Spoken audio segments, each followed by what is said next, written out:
십자가의 군병이다라는 정체성에 대해서 말씀을 드렸습니다. 기억하시지요?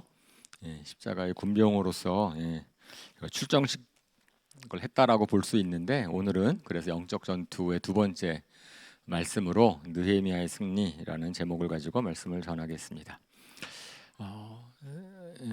사실은 저희는 평화롭고 행복하고 살고 싶은데 그렇지 못하기 때문에 우리 예수님 믿을 때는 어쩔 수 없이 영적 전투를 할 수밖에 없다.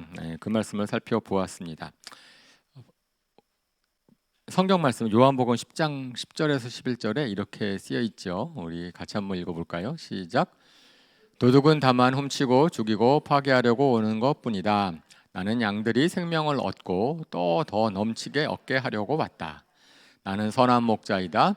선한 목자는 양들을 위하여 자기 목숨을 버린다. 예수님께서 하신 말씀이죠. 예수님께서 이 땅에 오신 이유는 우리가 풍성한 생명을 얻도록 하기 위해서 왔다 그랬는데, 우리를 훔치고 죽이고 파괴하려고 오는 악한 세력이 있다라고 이야기를 하는 겁니다. 그래서 처음에 아무래도 광명한 천사처럼 과장을 해서 이제 뱀이 하와를 유혹하고 사탄이 예수님을 유혹하고, 그다음에 우리 주변에 세상의 인본주의나 다른 것들이 우리를 유혹을 합니다. 근데 사실은 그 본질은 우리를 죽이고 파괴하려고 하는 것이다. 하나님만이 우리를 풍성한 생명을 주기를 원하신다 라고 성경은 이야기를 하고 있습니다. 최근에 오징어 게임이라는 그 넷플릭스 드라마가 아주 뉴스에 많이 나오고 있더라고요. 저는 전혀 볼 마음이 없었습니다. 저는 그 폭력적이고 자극적인 걸 별로 안 좋아해요. 안 그래도 세상에서 힘들어 죽겠는데 영화까지 보면서 마음이 상할 일이 뭐 있습니까? 저는 그래서 영화는 무조건 권선징악이 좋습니다. 그래, 마음이 시원하잖아요. 그래, 이 세상에서 누리지 못하는데 영화로 속이라서도 의인이 이겨야죠. 그냥 그러지 않습니까? 근데 제가 이게 사역을 하다 보니 대화를 그걸 전혀 모르면 안 되겠길래, 그래서 억지로 오징어 게임이라는 것을 갖다가 보긴 했는데 마음이 별로 안 좋더라고요. 그죠? 보지 마세요, 안 보신 분들은. 근데 어쨌든 근데 그것은 비슷한 것 같아요. 사람이 굉장히 약한데 약한 사람이 굉장히 악해질 수 있다. 그죠?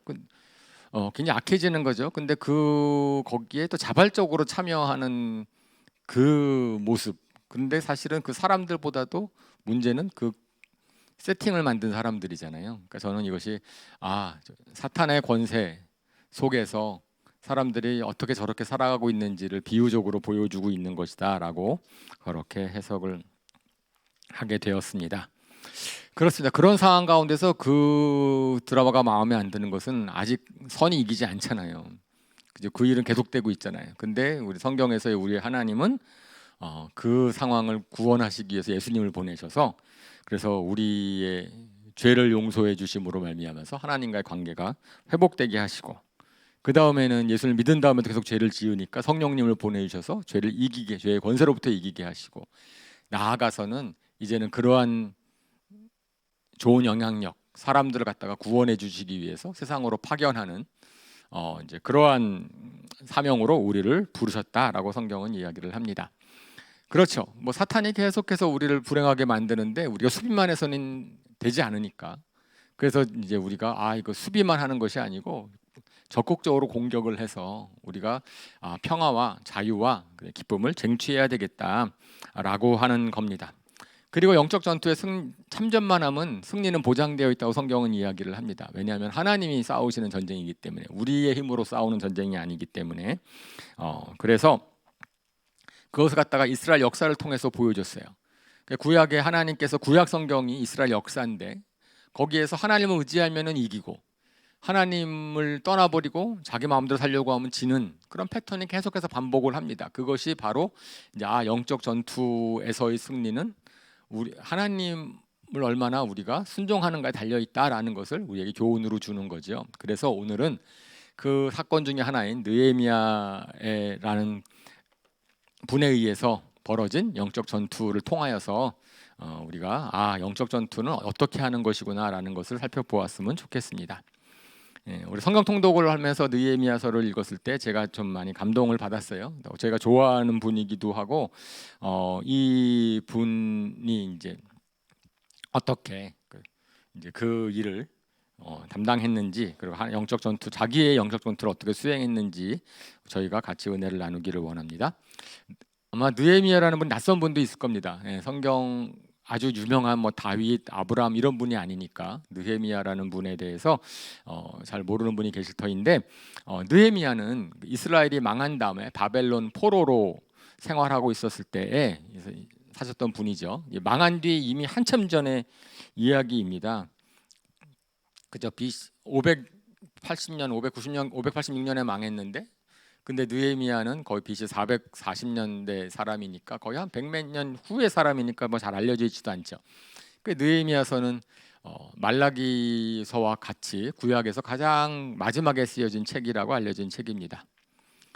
근데 그 이전에 망했는데, 이스라엘이 망했잖아요. 이제 바벨론한테 망했습니다. 바벨론한테 망했는데 하나님께서 예언을 주셨어요. 예레미야라는 선지자를 통해서 너희가 망했지만은 70년 정도가 지난 뒤에는 다시 고토로 돌아오게 할 것이다. 그런데 그 바벨론이라는 나라가 페르시아한테 망합니다. 페르시아는 지금으로 말하면 이란의 모체가 되는 나라죠. 굉장히 세력을 넓혀 있었던 그 페르시아의 고레스 왕이라는 왕이 이스라엘 백성을 돌려보내요. 이제 가나안 땅으로 돌려보내서 그 성전을 짓고 살도록 합니다. 그것이 예레미야의 선지자가 이제 했던 예언이 이루어진 거예요. 이제 그 다음부터 90년 정도가 지난 후의 얘기입니다. 그래서 예언도 이루어졌고 성전도 지었고 그래 돌아가서 살고 있는데, 거기에서 있는 사람들이 어떻게 살고 있었을지 잘 모르겠죠. 그죠? 그러니까 페르시아 에는 굉장히 멀리 떨어져 있으니까, 그래서 뭐 무슨 일이 알지 못하는 때 느헤미야라는 사람이 페르시아에서 이제 왕의 고관으로 이제 있었는데, 그때 이제 어떠한 소식을 듣고 난 그 기록이 느헤미야의 시작입니다. 그래서 오늘은 저희가 느헤미야서를 조금 이제 앞부분을 좀 읽어볼 겁니다. 느헤미야 1장 1절에서 11절 말씀을 교독하겠습니다. 하가랴의 아이들 느헤미야가 한 말이다. 20년 그슬루월 내가 도성 수산에 있을 때 형제 가운데 하나인 하나니가 다른 사람들과 함께 유다에서 왔기에 이리로 사로잡혀 오지 않고 그곳에 남아있는 유대 사람들은 어떠한지, 예루살렘의 형편은 어떠한지를 물어보았다. 그들이 나에게 대답하였다. 사로잡혀 오지 않고 그 지방에 남은 사람들은 거기에서 고생이 아주 심합니다. 업심여김을 받습니다. 예루살렘 성벽은 허물어지고 성문들은 다 불에 탔습니다. 이 말을 듣고서 나는 주저앉아 울었다. 나는 슬픔에 잠긴 채로 며칠 동안 금식하면서 하늘의 하나님께 기도하여 아뢰었다. 주 하늘의 하나님, 위대하고 두려운 하나님, 주님을 사랑하는 이들과 세운 언약, 주님의 계명을 지키는 이들과 세운 언약을 지키시며 은혜를 베푸시는 하나님, 이제 이 종이 밤낮 주님 앞에서 주님의 종 이스라엘 자손을 위하여 드리는 이 기도에 귀를 기울이시고 살펴주십시오. 우리 이스라엘 자손이 주님을 거역하는 죄를 지은 것을 자복합니다. 저와 저희 집안까지도 죄를 지었습니다. 우리가 주님께 매우 큰 잘못을 저질렀습니다. 주님의 종 모세를 시키어서 우리에게 내리신 계명과 율례와 규례를 우리가 지키지 않았습니다. 주님의 종 모세를 시키어서 하신 말씀을 기억하여 주십시오. 우리가 죄를 지으면 주님께서 우리를 여러 나라에 흩어버리겠지만 우리가 주님께로 돌아와서 주님의 계명을 지키고 실천하면 쫓겨난 우리가 하늘 끝에 가 있을지라도 주님께서 거기에서 우리를 한데 모아서 주님의 이름을 두려고 택한 곳으로 돌아가게 하겠다고 하신 그 말씀을 이제 기억하여 주십시오. 이들은 주님께서 크신 힘과 강한 팔로 건져내신 주님의 종이며 주님의 백성입니다. 같이 읽겠습니다. 주님, 종의 간구를 들어주십시오. 주님의 이름을 진심으로 두려워하는 주님의 종들의 간구에 귀를 기울여 주십시오.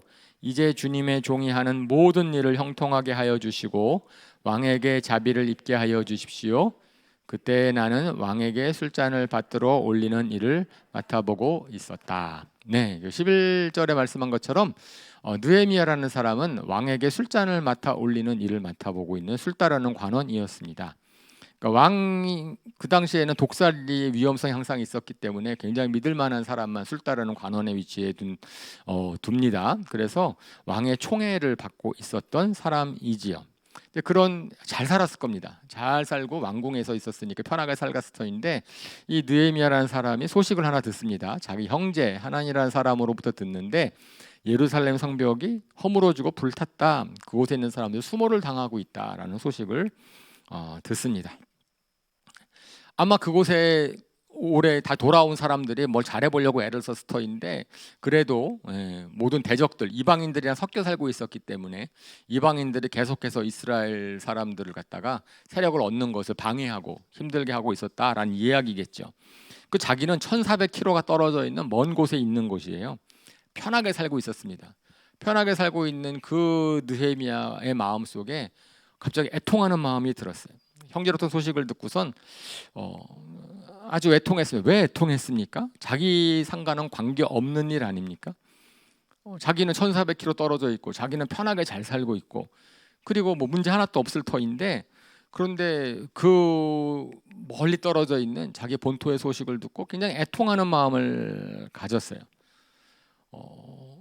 왜 그랬을까요? 느헤미야는 그만큼 자기가 페르시아에서 잘 먹고 잘 살고 있지만 이곳은 나의 본토가 아니고 그 다음에 나의 본향이 아니고 하나님의 택하신 백성이라는 정체성 그 때문에 그런 것이지요. 저희도 이것을 아마 이 상황을 잘 이해할 수 있을 것 같습니다. 왜냐하면은 우리도 그런 적이 있으니까 나라가 망했을 때 독립운동하신 분들 아니면 그렇게 멀리서 자기는 편하게 살 수 있을지 모르지만은 그런데 나라가 그렇게 힘들다는 얘기를 듣고 나서 이제 거기에 애통해하면서 그래서 독립운동하신 분들이 있으니까요. 그런 거죠. 어쩌면은 오늘날에도 우리나라가 저는 잘 살고 있는데 우리 사회를 보면 우리 국가를 보면 우리 내가 속한 곳을 보면 그러면은 저래서는 안 되는데라는 애통하는 마음을 우리가 가질 수 있지 않겠습니까? 분명히 가장 작게는 우리의 가정일 수 있고 아니면 내가 속한 직장일 수 있고 그 다음에 우리 사회일 수 있고 그리고 우리 교회일 수 있고 우리 국가일 수 있고 그런 가운데서 우리가 저래서는 안 되는데 좀 더 평화로웠으면 좋겠고 정말 잘 됐으면 좋겠는데 우리가 꿈꾸고 바라는 모습이 있는데 그렇지 못한 상황이 되면은 우리 마음속에 애통하는 마음을 가질 수 있겠죠. 그죠? 좀 잘 됐으면 좋겠다. 거기에 특별히 내가 아는 사람이 있으면 나는 괜찮은데 거기에 우리 자녀가 있든지 나는 괜찮은데 우리의 친척이 있든지 나는 괜찮은데 우리의 친구들이 있든지 그런 마음이 있으면 넓게 보면은 앞으로 이 국가도 그렇고 사회도 그렇고 우리 자녀들이 살아갈 우리는 이제 그렇다고 치더라도 그런 곳인데 그러면 애통하는 마음이 들 수 있겠죠. 사실은 그런 애통하는 마음 그런 마음이 영적 전투를 우리가 영적 전투를 참전하게 만드는 가장 중요한 동기가 되는 것 같습니다. 그래서 하나님께서 우리를 너무나 사랑하셨기 때문에 우리가 망해 있는 것을 보고 너무나 애통해 하신 거죠. 하나님께서 너무나 이제 그것 때문에 진노하시니까 그래서 예수님을 보내신 것처럼 저는 이 애통하는 마음 그것이 우리로 하여금 영적 전투를 참여하게 만드는 가장 중요한 동기가 된다고 생각을 합니다. 그렇죠? 애통하는 마음이 벌어지면은 저희는 그때 이거 참 어떡하나 걱정만 하지 말고 이제 우리가 영적 전쟁에 참전해야 되겠구나라는 그런 하나님의 부르심으로 저희가 느꼈으면 좋겠습니다. 코로나19로 인하여서 교회에 모이지 못하고 그 다음에 점점 교회에 대한 호감이 사라지고 교회가 선한 역을 이뤄가고 있는 상황이 저를 애통하게 합니다. 저는 안 그래도 잘 살 수 있을 사람일지 모르지만은 이상하게 애통해요. 그거 어떻게 했으면 좋겠어요. 그죠? 성경에서 말씀하시는 가정, 성경에서 말씀하시는 교회의 모습이 이루어지지 않으면 그것이 저를 애통하게 합니다. 혹시 여러분 어떠세요? 여러분이 속한 셀, 이 셀이 이랬으면 좋겠는데, 이렇게 돼야 될 터인데, 그러지 못하면 혹시 애통하는 마음 들지 않으세요? 사실 그런 애통하는 마음이 사실은 우리를 거기서 자리에 그냥 원래 그런 것이야라고 포기하지 않고 우리가 영적 전투를 해야 되겠다, 회복해야 되겠다 이런 마음이 들게 하는 거죠. 그래서 이 느헤미야는 자기는 너무나 편하지만은 너무나 애통하는 마음이 들어서 기도를 합니다. 그죠? 애통하는 마음에 들자 금식 기도를 시작을 했습니다. 이제 그것이 본격적으로 영적 전투를 시작하는 처음 시작이죠. 영적 전투는 그래서 기도로 시작을 합니다. 왜요? 우리가 할 수 있는 게 없거든요. 애통하는 마음이 든다고 해서 뭐 할 수 있는 게 뭐 있으면 좋은데 뭘 해야 될지 몰라요. 그죠? 우리가 보통 그렇죠. 그죠? 뭐 어떤 문제를 해결하기 위해서 내가 혼자서 할 수 있는 문제라면 내가 하면 되는데 그렇지 못할 경우라면은 우리는 어쩔 수 없이 기도하게 됩니다. 영적 전투는 기도함으로 시작을 합니다. 이것은 왜냐하면은 하나님이 하셔야 되는 전투이기 때문에 하나님이 바라시지 않는데 내가 바라는 것을 하는 것은 우리가 영적 전투라고 하지 않죠. 근데 하나님이 바라시는 것이 나의 바람이 될 때, 그러면 우리 그때는 내가 하나님이 하시는 전쟁에 내가 참여하는 것입니다. 그러니까 느헤미야는 예루살렘 성벽이 무너졌다는 소식을 들었을 때 너무나 애통했어요. 야, 우리 거기에 살고 있는 나의 형제들, 나의 친척들, 나의 친구들, 아니면 우리 동족들이 어떻게 좀 잘 됐으면 좋겠는데 자기는 뭘 해야 될지 모르니까 이제 기도하기 시작을 하는 거죠. 그래서 예루살렘 성벽을 다시 재건했으면 좋겠습니다. 이제 그 하나님이 원하시는 거겠죠, 그것도. 그러고 나니까 예루살렘이 외적의 침입으로부터 보호받게 성벽을 세우고 거기에 성전이 있으니까 자유롭고 거기서 편안하게 하나님 예배했으면 좋겠다라는 그런 마음이 생긴 거예요. 그러고 나니까 거기에서 기도를 하는데 그때 이제 하나님의 약속을 붙잡고 기도하는 거죠. 그래서 거기에서 모세를 시켜서 하신 말씀을 기억해 주십시오라고 기도를 합니다. 하나님 근거가 그거죠. 하나님의 약속의 말씀이 있었기 때문에 기도를 합니다. 그래서 모세가 에게 약속하셨던 것처럼 모세를 시켜서 하신 말씀을 기억해 달라. 신명기 30장 1절 3절 얘기인데 신명기 30장 1절 3절을 보면은 교독할게요. 나는 당신들에게 당신들이 받을 수 있는 모든 복과 저주를 다 말하였습니다. 이 모든 일이 다 이루어져서 당신들이 주 당신들의 하나님이 쫓아내신 모든 나라에 흩어져서 사는 동안에 당신들의 마음에 이 일들이 생각나거든. 당신들과 당신들의 자손은 주 당신들의 하나님께로 돌아와서 마음을 다하고 정성을 다하여 오늘 내가 당신들에게 명령한 주님 모든 말씀을 순종하십시오. 그러면 주 당신들의 하나님이 마음을 돌이키시고 당신들을 불쌍히 여기셔서 포로 생활에서 돌아오게 하여 주실 것입니다. 그리고 주 당신들의 하나님이 당신들을 그 여러 민족 가운데서 흩으신 데서부터 다시 모으실 것입니다. 신명기는 아시는 것처럼 가나안 땅으로 들어가는, 그래서 모세가 가나안 땅으로 이스라엘 백성들을 들어가는 그런 곳이었는데 거기서 벌써 이제 하나님께서 모세를 통하여서 이렇게 가르치게 하셨습니다. 너희가 좋은 땅에 가나안 땅에 잘 살더라도 거기에서 나의 계명을 버리면은 너희가 이방 나라로 흩어져 살 것이다. 이방 나라로 쫓겨날 것이다. 거기에서 다시 회개하면 내가 돌이키겠다. 그러니까 하나님은 아셨어요. 이제 가나안 땅, 축복의 땅으로 들어가는데도 불구하고 너희가 거기에서 나를 배반하고 그래서 징벌받아서 이방 나라로 흩어질 수 있다. 그럴 때 다시 돌아오면은 내가 돌아오게 해주겠다. 경고를 해주신 거죠. 이제 그것을 이제 붙잡는 겁니다. 느헤미야가 그 모세에게 주신 말씀, 1000년 전에 주신 말씀을 기억을 하는 거예요. 신실하신 하나님께서는 1000년 전에 자기에게 주신 우리 민족에게 주신 약속을 이루실 것이다. 라는 것을 붙잡고 이제 기도를 합니다. 그러면서 이제 그러니까 느헤미야가 한 기도를 보면은 제일 먼저 하는 게 뭐냐면 회개 기도죠. 중보의 기도입니다. 이 애통한 상황이 되는 것은 하나님 책임이 아니죠. 우리는 이제 보통 어려운 일이 생기면 하나님 원망할 수 있습니다. 하나님 저에게 왜 그러세요? 하나님 긍휼이 많으시다면서 왜 그러십니까? 하나님을 원망할 수 있는데 사실은 이게 모세에게 약속하신 말씀이나 느헤미야는 이것은 우리의 죄 때문입니다. 이 상황이 모든 것은 우리의 책임입니다. 사람의 죄가 세상을 악하게 만들었고 그렇기 때문에 우리가 문제가 생기면은 가장 이제 중요한 것은 문제의 근본 원인을 해결하는 거잖아요.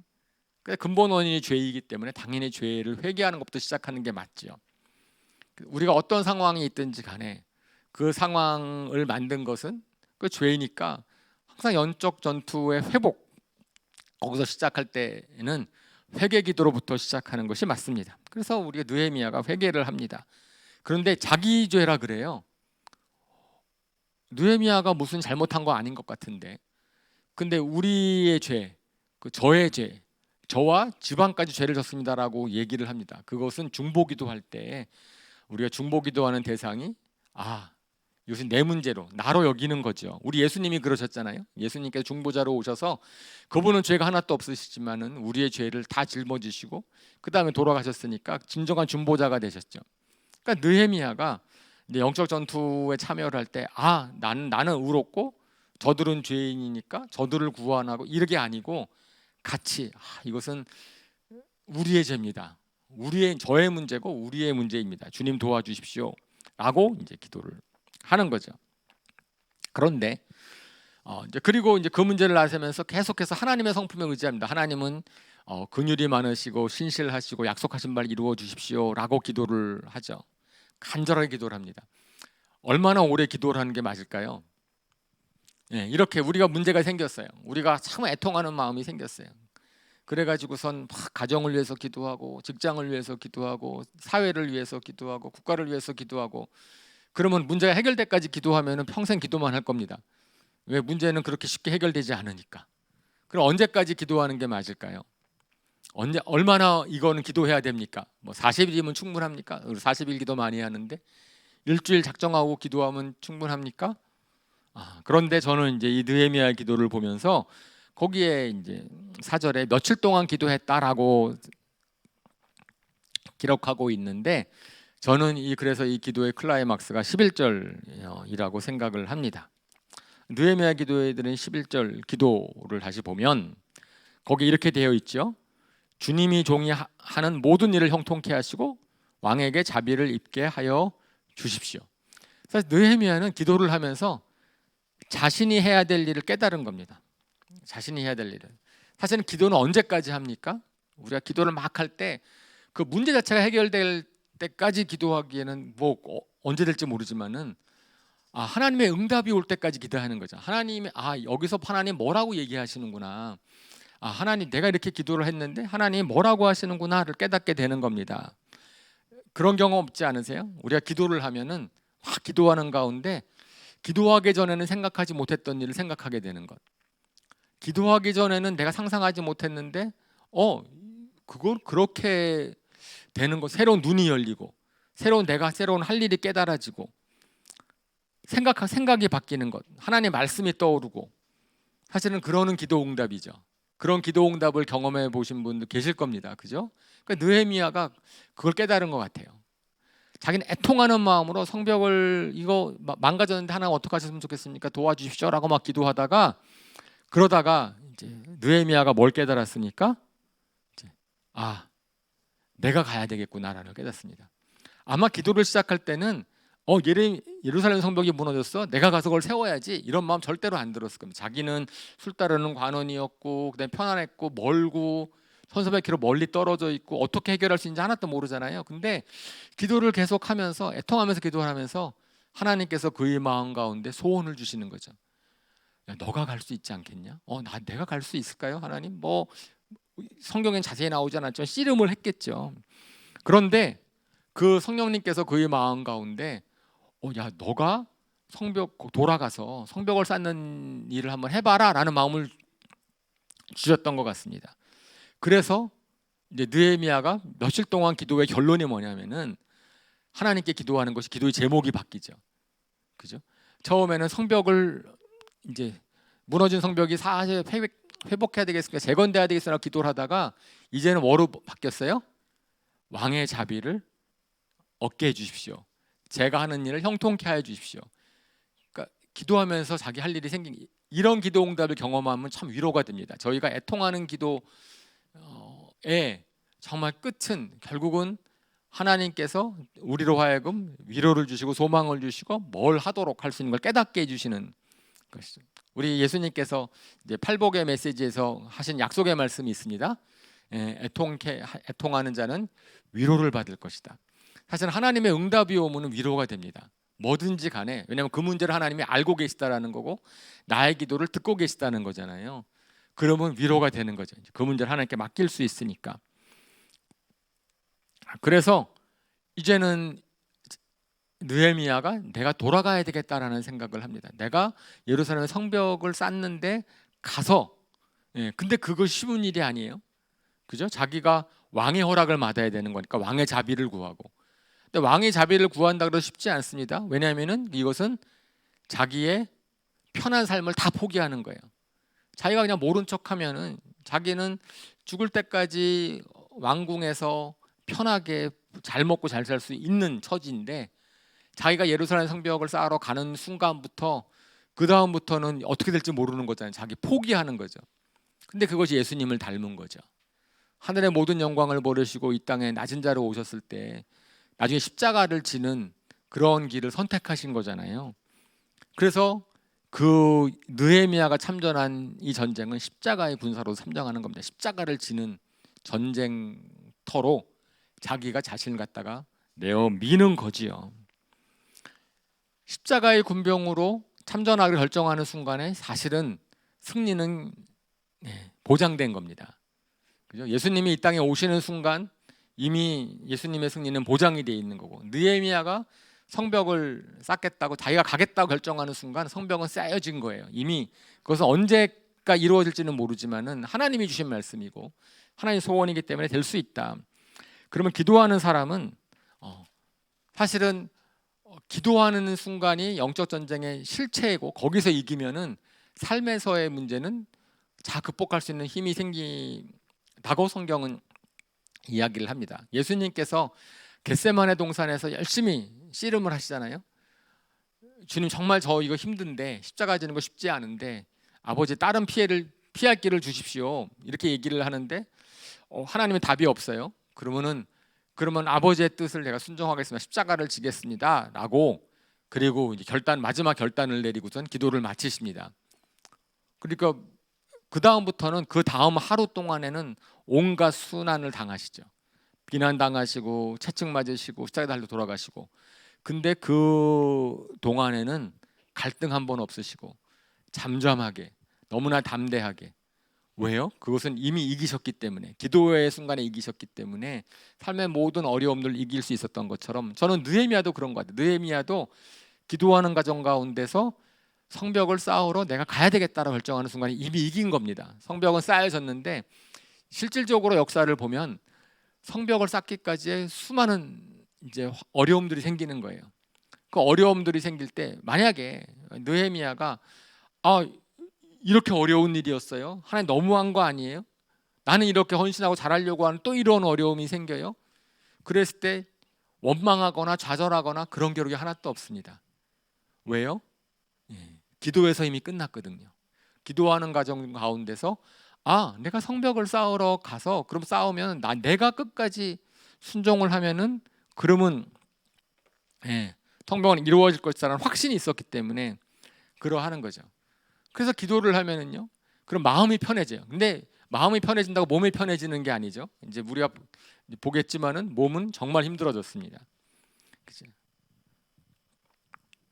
그래서 마음의 전쟁은 끝났지만 실제 전쟁은 이제부터 시작이었죠. 자기 가기로 했으니까 이제 가는 일이 벌어지죠. 그래서 저희가 보통은 우리 영적 전투를 하는 것을 좀 꺼려집니다. 왜냐하면 우리는 변화를 싫어하거든요. 우리 몸이 편해지는 걸 원하기 때문에 어려워지는 거를 싫지 않죠. 영적 전투에 참여한다는 것은 그래서 고난과 변화를 자초하는 일입니다. 왜냐하면 그 일이 나에게 어떠한 식으로 다가올지를 이제 구체적으로는 모르지만 우리가 그걸 감당해야 되는 일이기 때문에 그러하지요. 그래서 느헤미야는 이제 실제적인 전쟁은 시작했습니다. 기도로서 영적 전쟁은 마쳤지만 삶에서의 전쟁은 이제 시작을 했습니다. 그래서 오늘 이제 제가 좀 살펴볼 말씀은, 우리가 만약에 그렇게 애통하는 마음으로 기도하고 하나님 정말 그 전쟁을 제가 하겠습니다, 한번 해보겠습니다라고 했을 때에 그 다음에 어떻게 하면 좋을지를 한번 살펴보기를 원합니다. 느헤미야가 그러한 여러 산적한 어려움들을 이길 수 있었던 비결, 제가 세 가지를 정리해 보았습니다. 세 가지로 느헤미야는 어떻게, 그러면 이미 기도에서 전쟁은 이겼지만은 살면서 굉장히 많은 어려움들이 있었을 터인데 그런 어려움들을 어떻게 이겨나갈 수 있었을까에 대한 그 비결 세 가지를 저희가 정리해 보려고 하는데 첫 번째의 비결은 그거는 쉬지 않고 기도하는 거였어요. 쉬지 않고 기도하는 건 하나님이 너 그 일을 해 하고 나서 그 다음에 하나님 지켜보시는 분이 아니시거든요. 하나님이 여전히 도와주시는 분이시니 그걸 끝까지 의지하는 겁니다. 이 전쟁은 끝까지 하나님의 능력으로 하나님의 도우심으로 하는 것이다. 내 힘으로 하는 것이 아니다. 그렇기 때문에 기도하는 겁니다. 쉬지 않고 기도하는 거죠. 많은 어려움이 있었는데 이제 보시면 첫 번째 어려움 뭐였어요? 왕의 승낙을 얻는 거예요. 왕이 보내주셔야 되는 겁니다. 그러니까 나 기도 응답 받았으니까 왕한테가 너무나 당당하게 내가 섬기는 하나님이 저보고 예루살렘 성벽을 지으라고 합니다. 왕은 보내주셔야만 됩니다. 굉장히 용기 있는 행동 같지만 지혜로운 행동은 아니죠. 그죠? 그 방법이 하나님의 방법이 아닐 수 있어요. 느헤미야는 굉장히 신중한 사람이었습니다.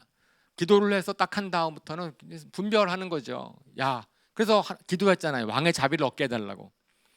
그러니까 그냥 무조건 용기 그런 건 만용이라 그러죠. 막 부닥쳐 보자. 그럼 하나님이 하라고 했으니까. 우리가 에스더 성경 통독에서도 지난주에 말씀을 드렸지만은 왕한테 고백한다 그래서 당장 가가지고 얘기하지 않습니다. 왜? 그 일은 하나님이 하시는 일이기 때문에. 그래서 내가 예루살렘 성벽에 돌아가는 것조차도 내 마음대로 되는 게 아니에요. 느헤미야 기도가 딱 끝난 다음에 느헤미야 2장 초반에 이렇게 또 말씀합니다. 2장 교독할게요. 아닥사스다 왕 20년 니산월에 나는 왕에게 술을 따르는 일을 맡았다. 왕에게 술을 따라드리는 어느 날 왕께서는 나의 안색이 평소와는 달리 좋지 않은 것을 보시고는 안색이 좋지 않구나. 아픈 것 같지는 않은데 무슨 걱정되는 일이라도 있느냐 하고 말하. 임금님 만수무강하시기를 빕니다. 소신의 조상이 묻힌 성읍이 폐허가 되고 성문들이 모두 불에 탔다는 소식을 듣고선 울적한 마음을 가누지 못한 탓입니다 하고 아뢰었더니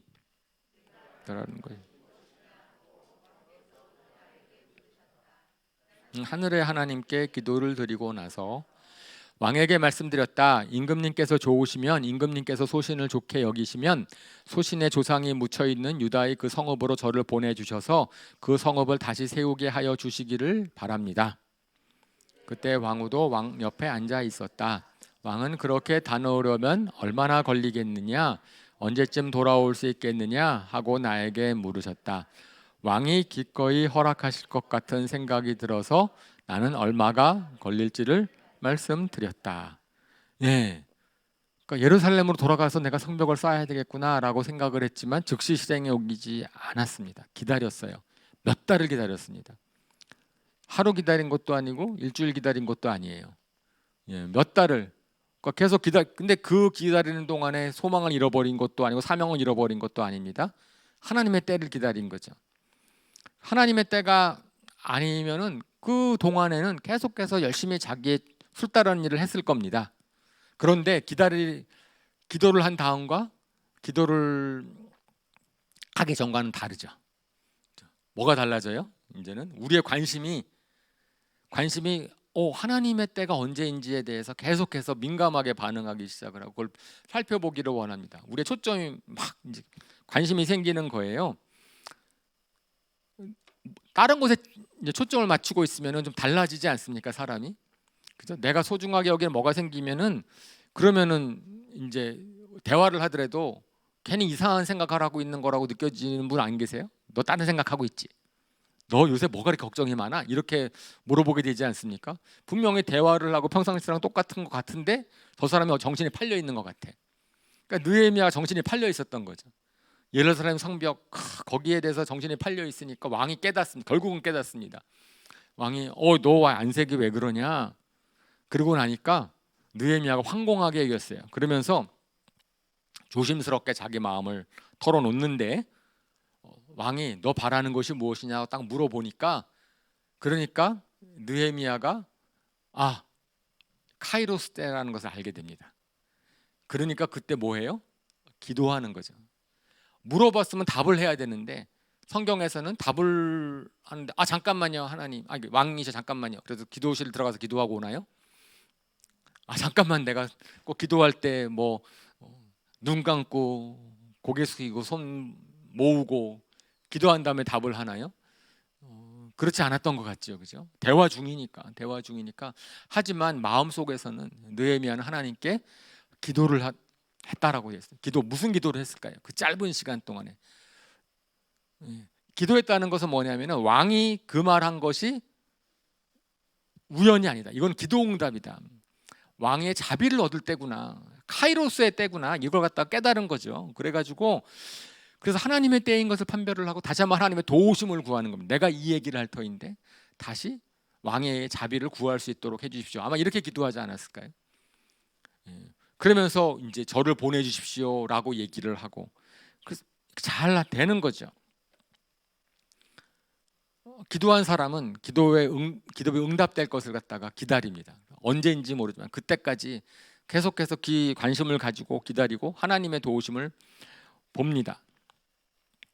아주 느헤미야가 준비를 잘했어요.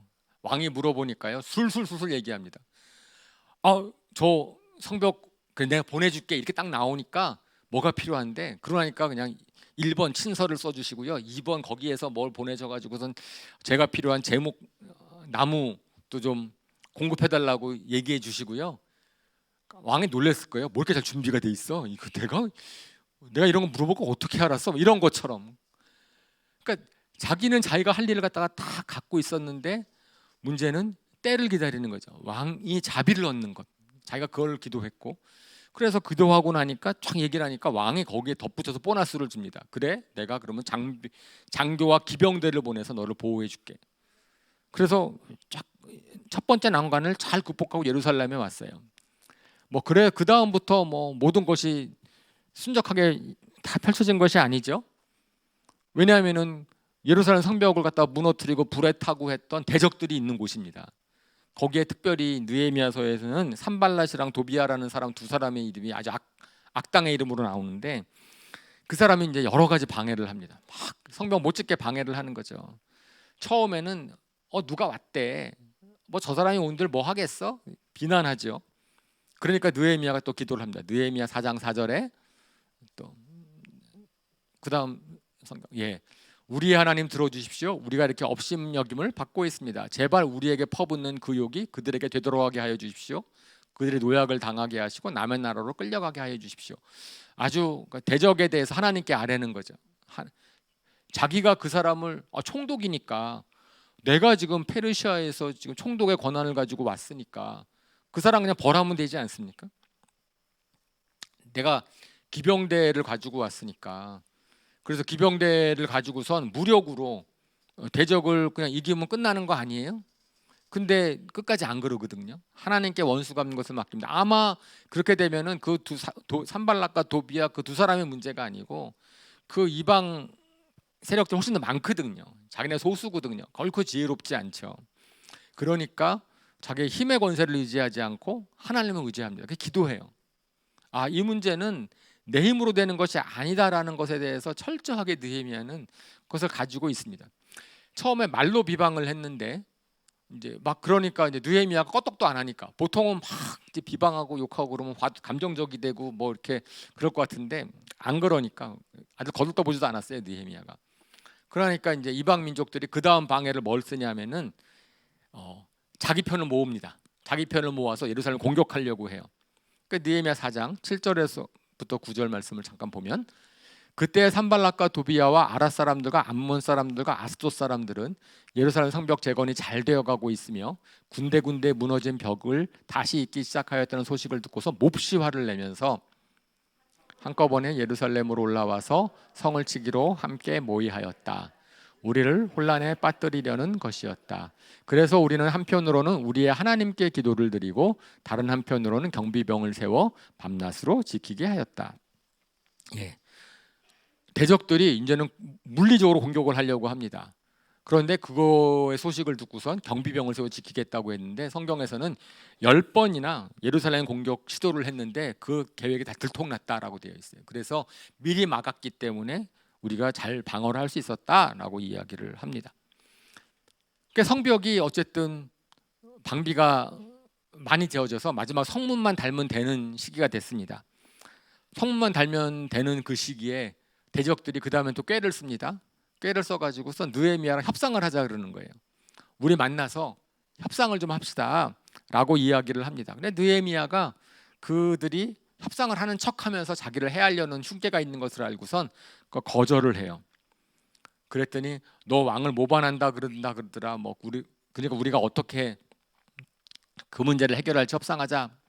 이제 전혀 까딱도 안 하죠. 그때 느헤미야가 또 이렇게 기도를 합니다. 느헤미야 6장 9절인데요. 하나님 나에게 힘을 주십시오. 짧게 기도문이 성경에 기록되어 있어요. 그런데 그 상황 가운데서 또 기도를 하죠.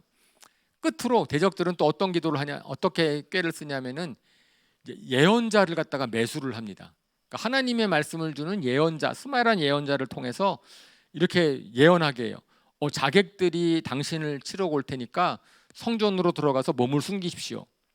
그러니까 하나님의 예언자라고 알려진 사람이 그렇게 예언을 하죠. 그런데 느헤미야가 그 예언이 거짓 예언이라는 것을 분별을 하면서 또 이렇게 기도를 합니다. 느헤미야 6장 14절에 나의 하나님 도비와 산빌랏이 한 일을 잊지 마십시오. 예언자 노아다와 그 밖에 나에게 겁을 주려고 한 예언자들이 나에게 한 일을 잊지 말아 주십시오. 느헤미야의 분별력. 느헤미야가 항상 바른 것을 결정할 수 있었던 이유는 그는 쉬지 않고 기도하는 사람이었어요. 삶의 순간순간에 어떤 상황이 있을 때마다 저희가 그래서 그렇잖아요. 성경에서 쉬지 말고 기도해라. 무시로 기도하라. 그것이 어떤 것인지를 느헤미야를 통해서 보면 너무나 잘 알 수 있는 거죠. 그건 뭐냐면 삶의 순간순간에 하나님을 의지하는 겁니다. 결단하는 순간에 기도는 1분이 필요하지도 않아요. 10분이 필요하지도 않아요. 그러니까 몇 초만 될 수도 있습니다. 주님, 제가 이 판단을 내려야 되는데, 근데 딱 하나님께 기도를 하잖아요. 그러면 분별력이 생깁니다. 이것이 잠깐 우리 그런 거 있잖아요. 좀 화내려고 하면 3초 룰 있죠. 3초만 잠깐 생각해 보십시오. 그러면 꼭 그렇게 화를 안 내도 되는 상황이 있는 것처럼, 그러니까 상황에 쉬지 않고 기도하는 그 기도를 통하여서 사실은 모든 대적들 그 중에 한 번이라도 실패를 했으면 그러면은 훨씬 어려워졌을 거예요. 성벽 쌓는 일이. 그런데 쉬지 않고 기도함으로 말미암아서 52일 만에 성벽이 완공되는 역사를 일으키고 사람들이 와, 이건 하나님이 하셨다라고 감탄을 하게 되는 거죠.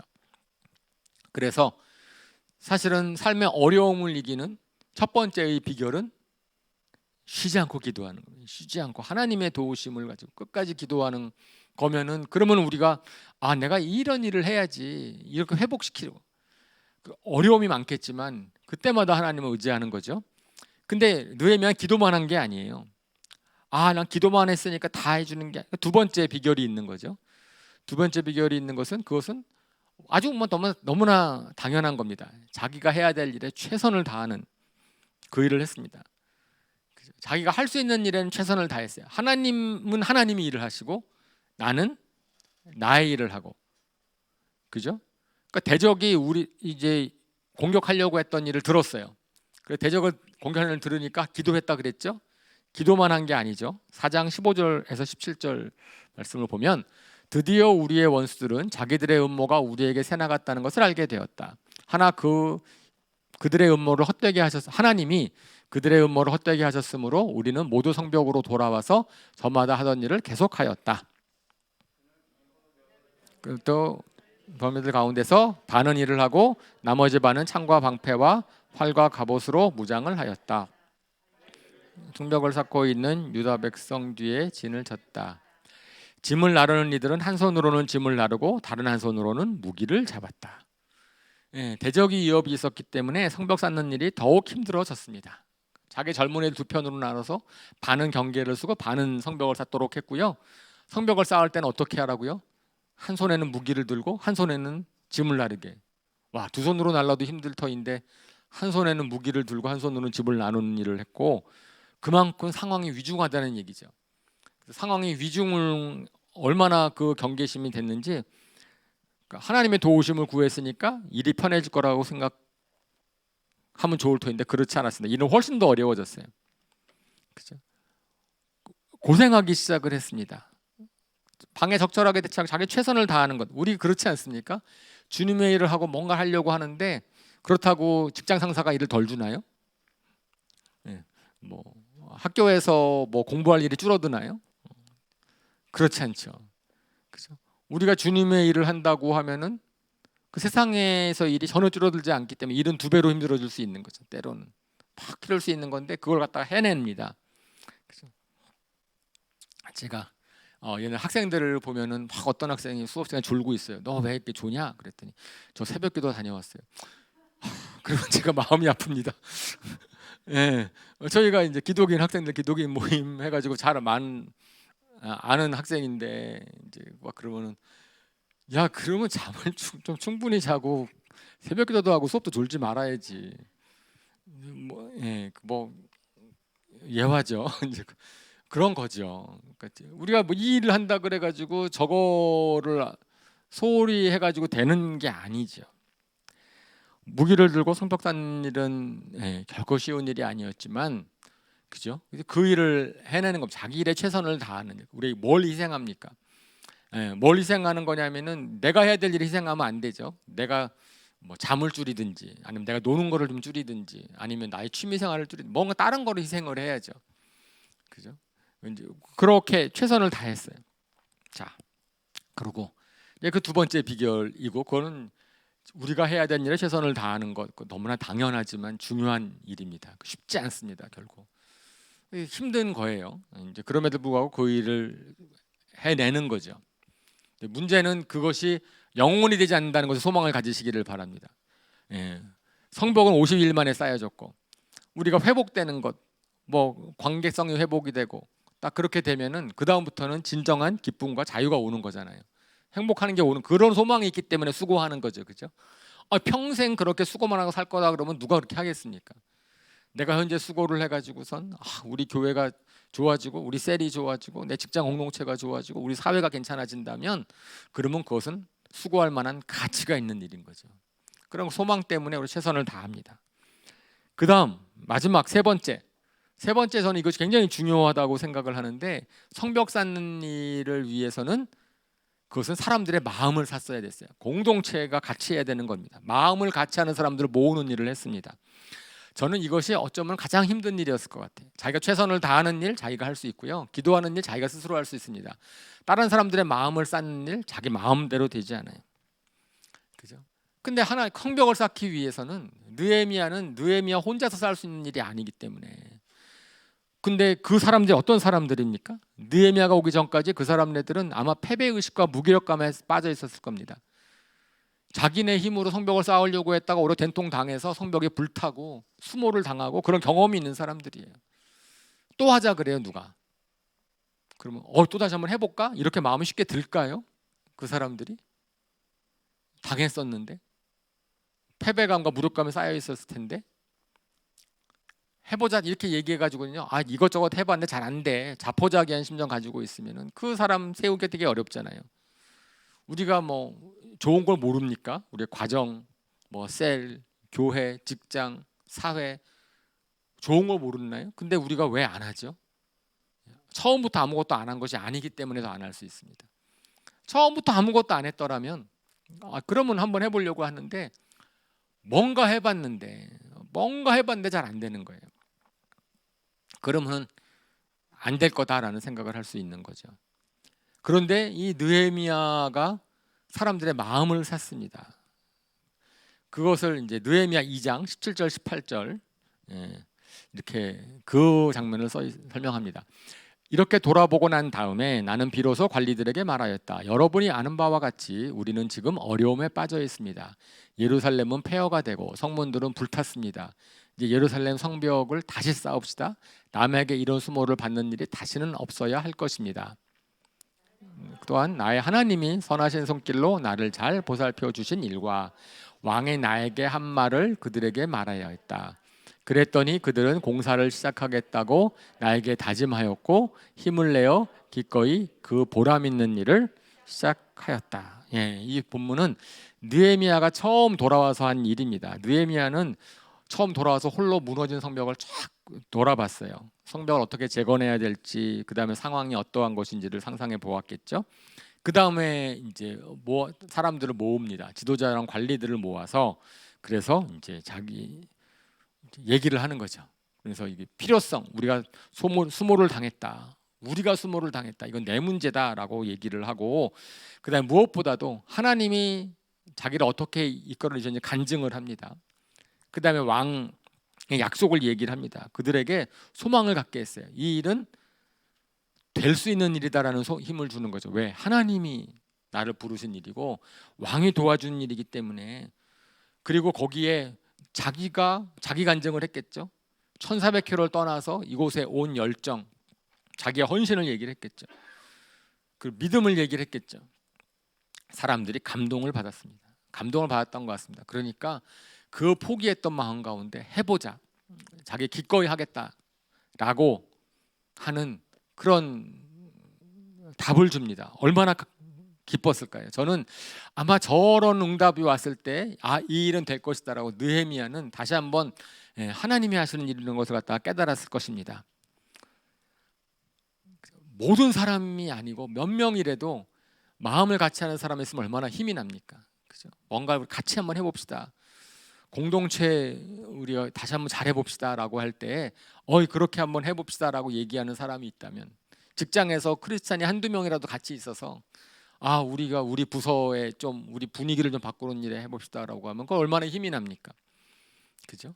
우리 교회 셀에 그런 사람이 있으면 얼마나 힘이 납니까? 사실은 그런 것 같아요. 그러니까 누군가가 이렇게 딱 깃발을 들면 모이는 사람들은 있습니다.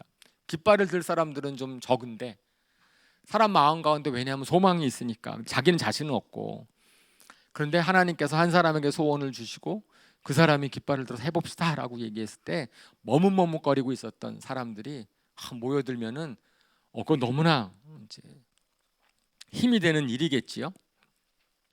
느헤미야가 성벽을 쌓는 일에 각각의 사람들에게 무리한 일을 시키지 않았습니다. 성벽을 쌓는 장면을 보면은 그 사람이 할 수 있는 만큼만 성벽을 쌓도록 계획을 잘 세웠어요. 한 사람 한 사람들이 참여하는 사람들이 대단한 슈퍼히어로가 필요되는 것이 아니죠. 만약에 하나님의 일을 몇 명의 아주 능력자가 할 수 있었다면은 하나님은 그렇게 하셨을 터인데, 하나님은 결코 슈퍼히어로를 택하지 않으셨습니다. 고린도전서 1장에 나온 것처럼 세상에서 잘나지 않은 사람, 세상에서 약한 사람들을 하나님께서 모으셨다. 하나님의 일은 능력 있는 사람이 하는 것이 아니기 때문에 그렇죠. 하나님의 일은 교회가 하는 것이기 때문에 그렇습니다. 하나님의 일은 사람들이 하는 것인데 그 각각의 하는 사람들은 조금씩 하면 자기가 할 수 있는 만큼만 하면 됩니다. 그러니까 우리가 하는 일은 되게 작은 일을 하는 것인데 그것을 지휘하시는 하나님은 그 일을 통해서 큰 일을 행하시는 거죠. 그 작은 일을 했을 뿐이어서 아무도 교만할 수 없고, 저는 그냥 당연히 마땅한 일이 제가 할 수 있는 거 했을 뿐입니다. 그랬는데 나중에 하나님이 큰 일을 하심으로 말미암아서 위대하신 하나님을 찬양할 수 있는 거 아닙니까? 그런 사람의 마음을 얻기 위해서 저는 느헤미야가 뭘 했냐면요, 자기가 먼저 희생을 하고 신뢰를 주려고 애를 썼어요. 느헤미야는 자기의 권리를 포기를 했습니다. 여러분들, 권리 하지 않고 신뢰를 얻을 수가 없습니다. 그 사람의 열정이 얼마나 진실인지, 그 사람이 정말 얼마나 거기에 대해서 참된지는 그 사람을 보면 아는 거죠. 말로 되는 거 아니지 않습니까? 느헤미야는 총독으로 왔는데 12년 동안 봉급을 한 번도 받지 않았다. 나는 오히려 자기 것을 내주면서 사람들을 섬겼고 솔선수범 희생하였고, 그것이 제가 앞에서 얘기했던 십자가를 짓는 거죠. 그러니까 느헤미야가 십자가를 졌기 때문에 이런 영적 전투, 사람의 마음을 삼을 수 있었기 때문에 그런 거죠. 영적 전투를 수행하는 사람은 그래서 십자가의 군병일 수밖에 없습니다.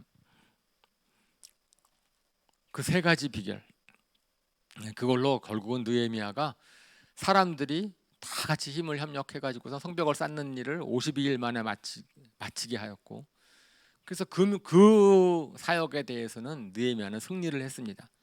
그러니까 처음 기도를 했을 때부터 이제 말씀을 정리를 하겠습니다. 그래서 오늘 우리가 느헤미야의 스토리를 봤는데 저는 비슷한 것 같아요. 우리가 어떻게 영적 전투를 할 것인가, 그거의 처음의 시작은 뭐부터 시작한다고요? 애통하는 마음입니다. 애통하는 마음. 우리가 그냥 자기가 애통하는 마음 없이, 우리는 우리 주변의 상황이 뭐 저는 애통할 게 없다.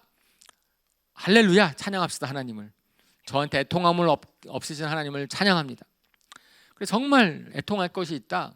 그러면 그 문제, 애통하는 마음을 가지고 기도하는 겁니다. 기도할 때요, 그 애통하는 마음을 가지고 기도할 때 언제까지 기도한다고요? 언제까지? 하나님이 응답을 주실 때까지. 그 애통한 상황을 해결하기 위해서 하나님, 나는 뭘 할 수 있을까? 하나님 나에게 뭐라고 말씀하시나? 이 상황은 뭔가? 그걸 갖다 깨달을 때까지 기도를 합니다. 근데 그것에 깨달아지면은요, 그러면은 그것이 이제 영적 전투에 우리가 구체적으로 참전을 하는 거죠. 이제 기도했는데 내가 뭘 해야 되겠구나라는 게 생각이 됐어요. 그러면은 이제는 그 다음부터는 실전입니다. 사실은 승리는 거기서 결정이 됐어요. 하나님이 나한테 소원을 주셨고, 하나님의 열정을 주셨고, 하기로 했고, 그러면 가는 겁니다. 그런데 그 가는 동안에 이제 실전에서 우리가 여전히 필요한 게 있는 거라고, 그 세 가지 비결을 말씀을 드렸죠. 결코 그 일은 순탄하지 않을 겁니다. 수많은 방해가 있을 거예요. 사탄이 방해할 거예요. 악한 영이 방해할 거고요. 누군가가 내가 잘 되는 것을 싫어하는 사람들이 주변에 있을 수 있어요. 그러면은 그것을 위해서는 우리가 첫 번째, 쉬지 않고 기도하는 거, 끝내 기도하는 겁니다. 이거는 매 순간순간 우리가 주님의 도움이 필요해요. 이 일은 내 능력으로 할 수 있는 일이 아니기 때문에 그러합니다. 두 번째는 어떻게 해요? 하나님께 기도함으로 하나님께 맡기지만 내가 할 일은 내가 최선을 다하는 겁니다. 하나님께 맡겼으니까 내가 게을러지거나 내가 편해지는 게 아니라는 거죠. 오히려 더 힘들어질 수 있어요. 그런데 그 일을 할 때 하나님이 도우실 것입니다. 세 번째, 마음을 얻는 겁니다. 내 혼자 할 수 있는 일이 아니기 때문에 마음을 같이 할 수 있는 사람들, 그들 가운데 같은 소망을 주고 비전을 주고, 그죠? 근데 그것이 우리 마음대로 되지 않잖아요. 그래서 정말 그것이 하나님의 도우심이 필요한 거죠. 하지만은 그거를 하기 위해서 느헤미야는 자신의 권리를 포기하는, 십자가를 지는 그런 결단을 내렸고요. 그랬을 때 결국은 승리할 수 있었습니다. 그죠? 오늘은 좀 무겁게 하지만 계속 제가 말씀을 드렸는데 그럴 수 있었으면 좋겠다는 생각이 들어요. 영적 전투라고 하는 것 결코 즐거운 일은 아니지만 그 열매가 답니다. 결국은 거기에서 우리가 승리를 하게 되면은 하나님이 우리에게 축복을 주실 겁니다. 애통하는 것이 무엇이 있습니까? 우리 제가 눈을 감고 오늘 말씀 한번 생각해 봅시다. 우리 애통해하는 게 무엇이 있습니까? 애통하는 것, 이렇게 되지만 않았으면 좋겠는데, 더 잘 됐으면 좋겠는데. 우리가 애통하는 것은 하나님이 애통하시는 거가 되어야 됩니다. 하나님의 일이, 하나님의 마음이 우리에게 부어졌을 때 우리가 정말 하나님 때문에 애통할 수 있습니다.